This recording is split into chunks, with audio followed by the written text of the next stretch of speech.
They never wanted you to know this. Not your teachers, not your government, not the polished anchors on your evening news. Because once you hear it, really hear it, something inside you changes forever. Imagine a family so powerful they could collapse nations with a whisper, finance wars without ever firing a bullet, and manipulate kings as easily as pawns on a chessboard. This is not a myth. This is the story of the hidden empire, a dynasty cloaked in silence and shielded by time. It begins in the cramped, filthy ghettos of Frankfurt, where a man named Mayer Amschel Rothschild wasn't just dreaming of money, he was studying control. Locked out of privilege, he didn't rage. He studied systems, who controlled them, why they worked, and where they broke. Coins became secrets. Antiques became leverage. And slowly, beneath the rot of broken streets and barred opportunity, he planted a seed that would grow into a financial weapon no government could resist. Mayer knew the truth early: land rots, titles fade, but debt? Debt controls empires. And while kings bled in battlefields, he built a fortress, made not of stone, but of favors, interest rates, and secrets whispered in the halls of dying regimes. This isn't a story about money. It's about the architecture of power, the kind that doesn't need a crown to rule. The Rothschilds didn't rise. They designed the rise of markets, of wars, of nations.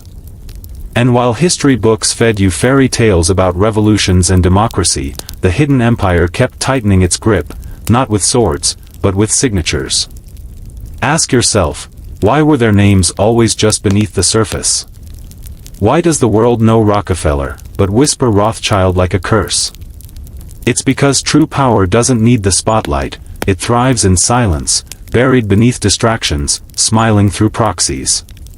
And now, you're about to see what they never meant for you to see.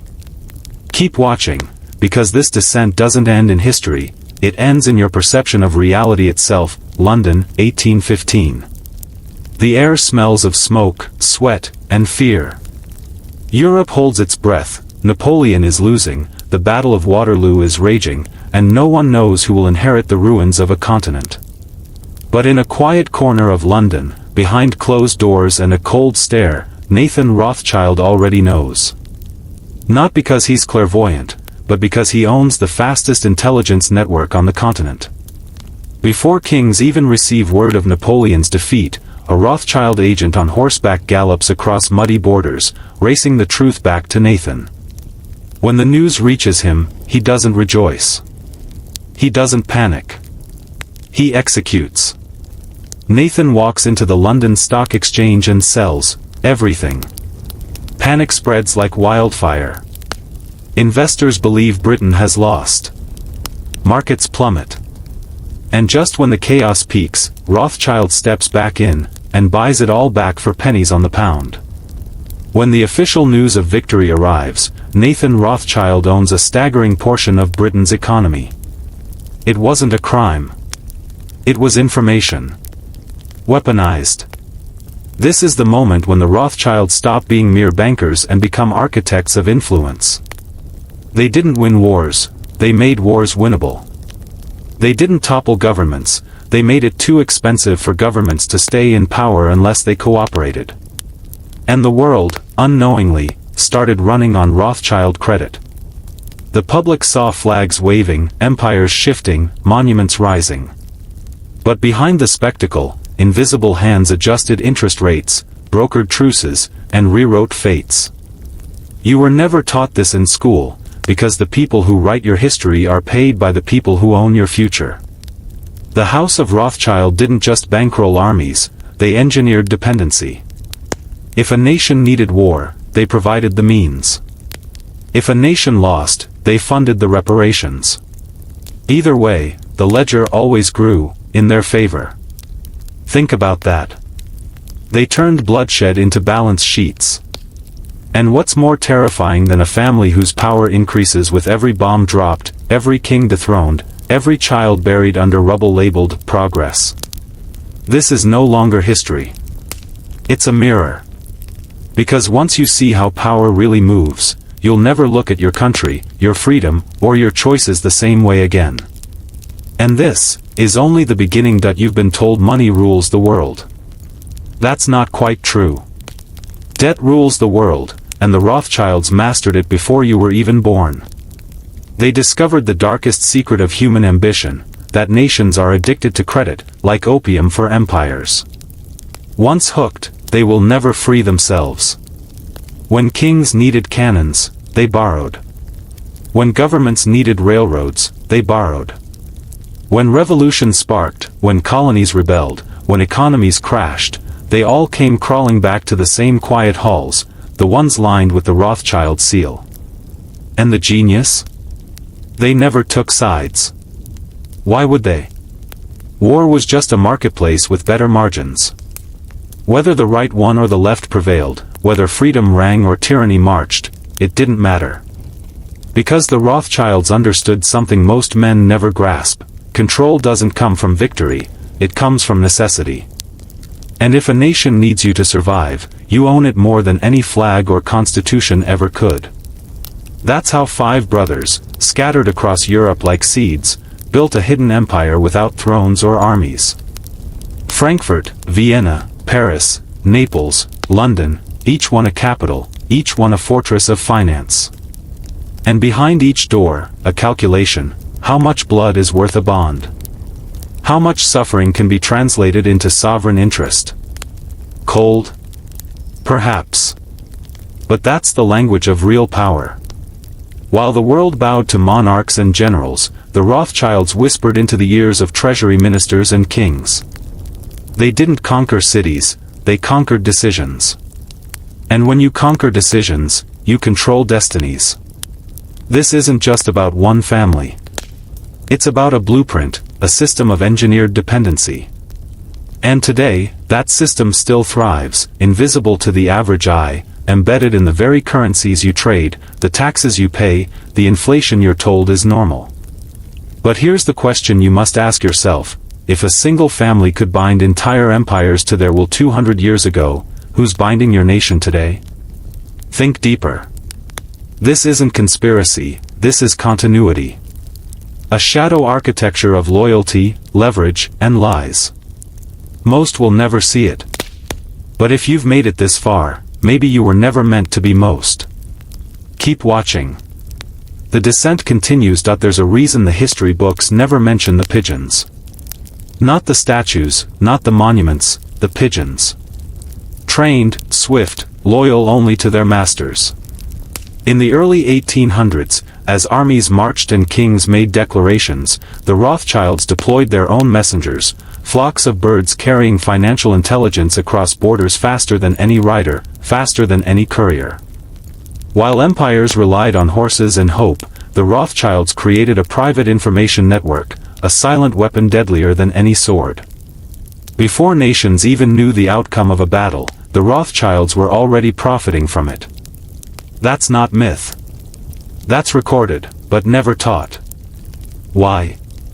Because if you understood the value of time, if you saw how information in the right hands, a few hours early, could shift the fate of millions, you'd never again believe the lie of a fair system. On June 18, 1815, the fields of Waterloo turned red with blood. But in London, Nathan Rothschild waited, not with armies, but with nerves of steel. His pigeons brought him the news a full day before anyone else: Napoleon had lost. The empire had fallen. Britain had won. But Nathan? He stayed silent. For an entire day, he let the London stock market believe the British had been crushed. Panic set in. Prices plummeted. And when the floor was low enough, he bought everything.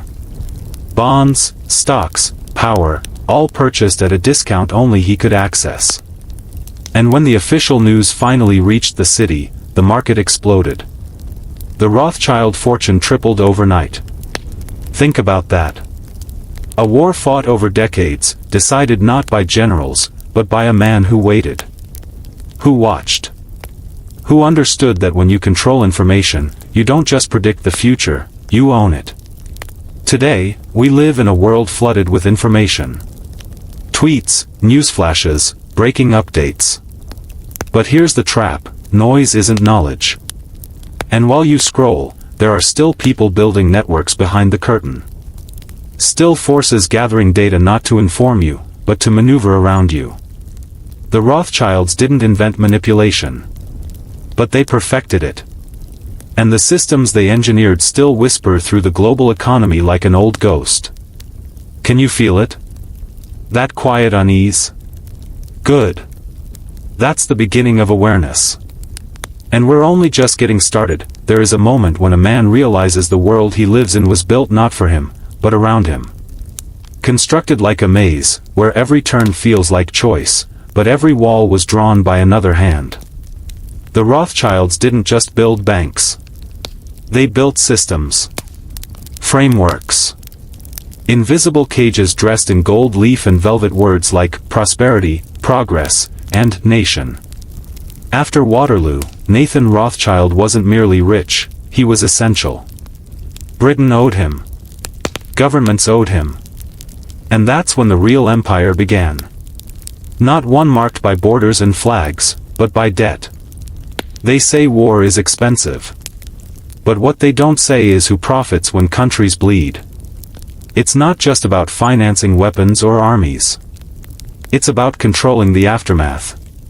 Because the man who funds the rebuilding owns more than just interest payments, he owns policy, influence, submission. The Rothschilds became the lenders of last resort to Europe's great powers. France, Austria, Prussia, Britain, all indebted. And through that debt, came leverage. Monarchs bowed not just from custom, but from necessity.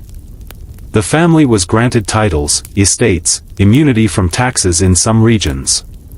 Why? Because if they pulled their money, empires fell. And it didn't stop with Europe. The Rothschilds' influence stretched into the Ottoman Empire, Latin America, Egypt. They weren't colonizers in the traditional sense. They didn't need to fire a single shot. They colonized through credit.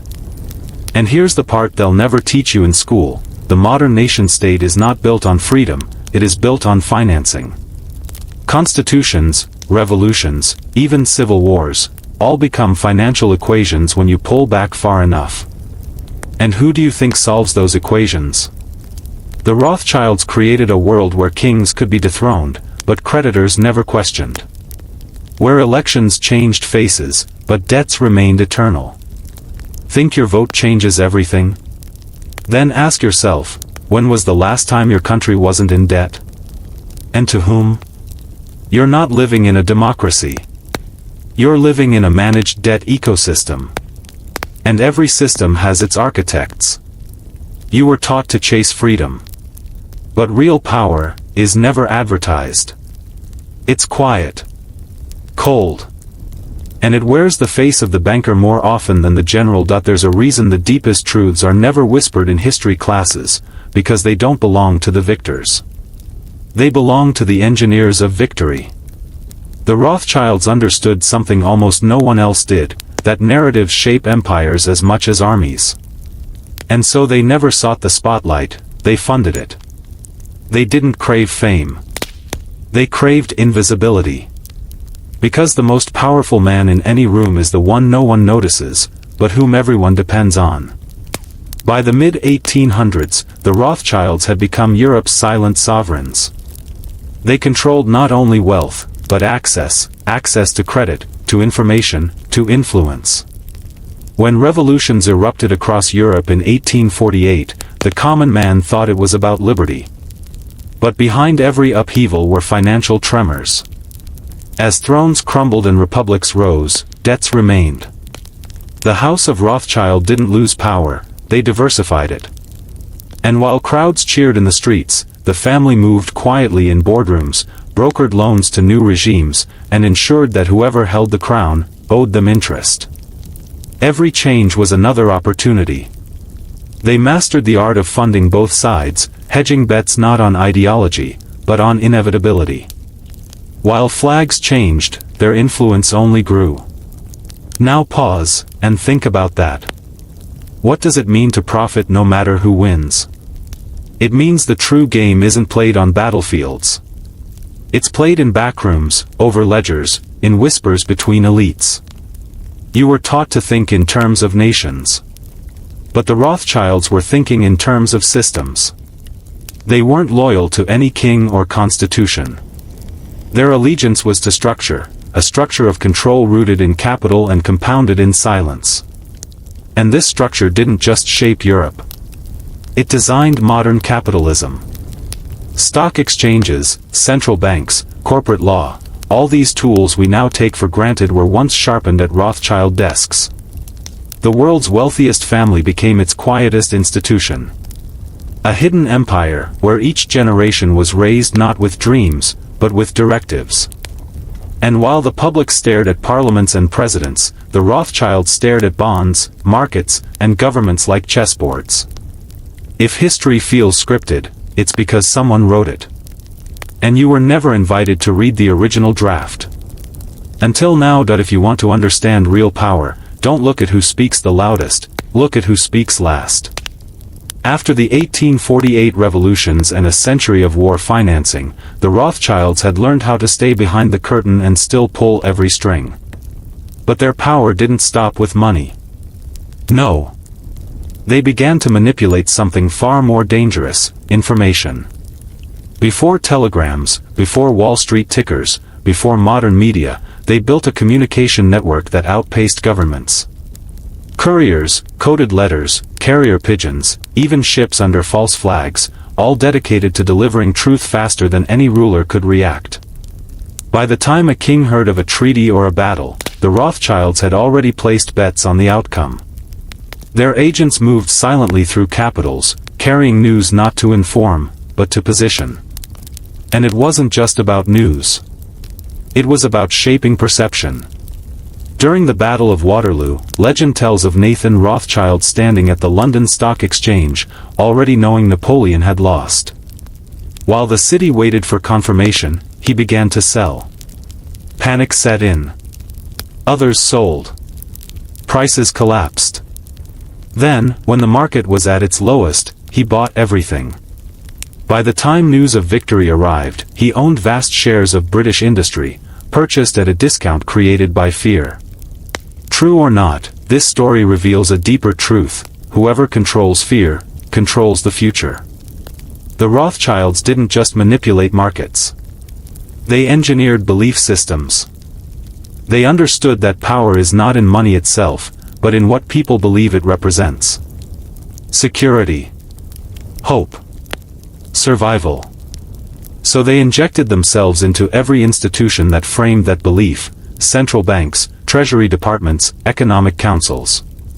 And over time, nations stopped asking, "Can we afford this?" and started asking, "Will the Rothschilds fund this?" The rulers changed. The regimes fell. But one name always stayed on the signatures of debt. And while the world called it progress, the Rothschilds called it positioning. The deeper you descend into their story, the more you realize, this isn't about wealth. It's about conditioning. Conditioning generations to need the very hands that bind them. And the scariest part? It worked. You were born into a world they helped construct. You trade, invest, pay taxes, and vote, inside a system they helped design. And only now are you beginning to see the blueprint. Keep going. You're not supposed to. Which is exactly why you must. They say the pen is mightier than the sword, but what happens when one family controls both? As Europe marched into the age of empires and industry, the Rothschilds mastered a new form of conquest, not through bloodshed, but through binding contracts. Armies fight wars, but bankers decide when they start, and how long they last. And nobody financed both sides of history's deadliest conflicts with such precision as the House of Rothschild. When Prussia needed weapons, they funded the steel. When France needed railroads, they bankrolled the tracks. When nations bled, the Rothschilds sold them bandages, and charged interest. But the truth goes deeper. You see, the Rothschilds didn't just support wars. They designed the financial mechanisms that require wars to justify their own existence. Central banks. National debts. Military budgets built not for peace, but for perpetual readiness. Governments became addicted to borrowing, just to survive the machinery they themselves set in motion. And through every war bond, every restructuring, every emergency bailout, the Rothschilds weren't just funding conflict. They were shaping control. Because what does a government do when it owes you more than it can repay? It obeys. This is the real secret of empire. It's not about ruling land. It's about ruling leverage. And leverage lives in fear. Fear of collapse. Fear of invasion. Fear of running out of gold. When the Panic of 1893 brought the U.S. to its knees, it wasn't a president or general who saved the country, it was J.P. Morgan, backed by the Rothschilds, quietly wiring millions in gold to stop the economy from imploding. A private citizen propping up a sovereign state. That's not just influence.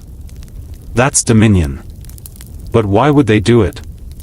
Why would the Rothschilds save a country like the U.S., far from European power centers? Because they knew the future. Europe's empires were burning out. America was the next throne to sit upon. Not with troops. Not with flags. But with credit.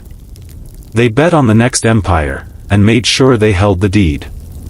You're starting to see it now, aren't you? This isn't a conspiracy. It's an architecture. A hidden lattice of power beneath the illusion of democracy and freedom. And for the first time, you're not looking up at the structure. You're walking inside it. Welcome to the part they never wanted you to find. Keep moving. The descent has only just begun. That you've heard of kings, presidents, and revolutions. But none of them, ruled the world like the men who controlled currency flow. What if I told you that while nations debated ideology, behind closed doors, the only real language spoken was debt, and the only true ruler was whoever could sell it? The Rothschilds didn't just lend money, they engineered national dependence. Every treaty, every infrastructure project, every bailout, tied to a paper trail they controlled. And it wasn't just in Europe. By the early 20th century, their shadow stretched into the arteries of American finance. And yet, they kept silent. That was their power. See, true domination doesn't look like tyranny. It looks like help. A friendly loan here. A rescue package there. But every dollar came with strings, invisible ones. And slowly, without a shot being fired, sovereign nations surrendered their will. How do you enslave an empire? Not with chains. With interest rates. But the House of Rothschild was never alone. Other families watched, learned, and rose. The House of Morgan. The Rockefellers. But none of them had the web of blood loyalty the Rothschilds had. That was the secret, unity. While other empires fractured from within, the Rothschild sons, stationed in Paris, Vienna, Naples, Frankfurt, and London, operated like a living organism. One mind. One agenda. Decentralized power with centralized command. When one country fell into turmoil, another branch picked up the slack. When one son died, another replaced him. Governments rose and fell. The Rothschilds endured. Even the Vatican turned to them in times of crisis. Yes, the church that once demonized their bloodline now begged for their gold. That's not irony. That's supremacy. And all the while, the public never saw the full picture. That's how they wanted it. Public attention is a liability. Mystery is a fortress. The less you know about who owns your currency, the easier it is to convince you you're free. But ask yourself this: why is it that in nearly every major global conflict, from Napoleonic wars to world wars, the trail of money always winds back to the same names? Why is their history never taught? Their influence never questioned? Because the deeper you dig, the more uncomfortable the truth becomes. You weren't raised to see power this way. But now, you can't unsee it. Keep going. What comes next will change how you view every government, every war, and every dollar in your pocket. They say history is written by the victors, but what if the victors were never on the battlefield? What if they wore no armor, held no rifles, yet bent empires with the stroke of a pen? As the 20th century dawned, the Rothschild Empire was no longer just a family business, it had become a transnational entity. Through carefully orchestrated financial entanglements, they embedded themselves into the DNA of Western civilization. Central banks were their playgrounds. Wars were investment opportunities. And alliances? Merely strategic partnerships in a global chessboard of debt and influence. But the game was evolving. New players entered the arena, like J.P. Morgan and the Rockefellers. Yet, none matched the Rothschilds in one key domain: silence. While others craved headlines, the Rothschilds preferred whispers. They knew power was more potent when unseen. In 1913, a quiet but monumental event reshaped global finance forever: the creation of the U.S. Federal Reserve. A private central bank with the power to print America's money. The public was told it would stabilize the economy. But few realized that private interests, connected through banking dynasties, would now control the very lifeblood of the nation. The fingerprints of old European families, hidden, but unmistakable, were all over it. Currency would no longer be tied to something real, like gold. It would be tied to trust. And who controlled that trust? Not the people. Not the presidents. But men who never needed to be elected, never needed to campaign, never even needed to be known. This was the final transformation, from merchant to monarch. From financiers to gods of global value. Every dollar printed, every interest rate shift, every recession, they all served a deeper rhythm, one you were never meant to hear. But now, you're beginning to feel it, aren't you? The slow tightening of a system built not for your freedom, but for your obedience. The Rothschilds didn't just profit off the world, they designed the very rules it follows. And as you sit here, watching this, you might be wondering, how deep does it go? Good. That means you're waking up. Now, before we descend further, I want you to comment below: the veil is lifting. Write it twice. Once for the self you're shedding, and once for the self you're becoming. Because the next sections, they reveal what happens when the world's richest family faces collapse, and how they turn disaster into domination.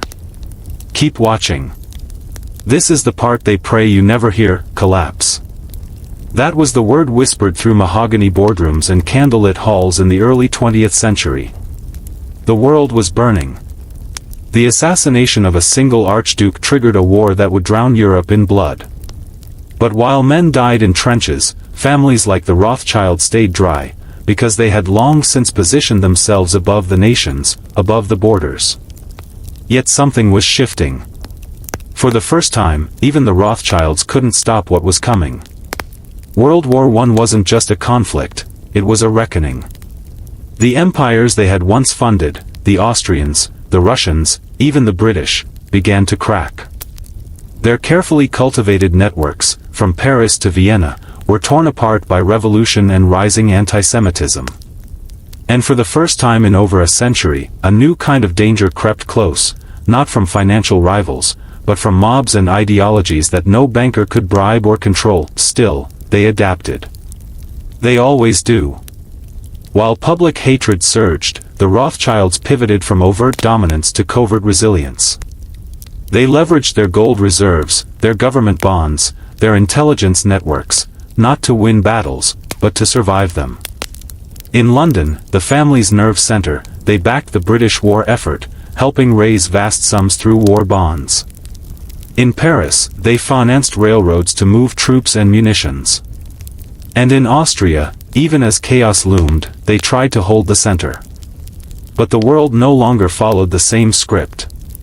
By 1917, revolutions erupted in Russia, and the Tsar, once a client of Rothschild lending, was executed. Decades of carefully woven influence were shredded overnight, yet here lies the secret most never grasp: true power is not measured by control, but by adaptation.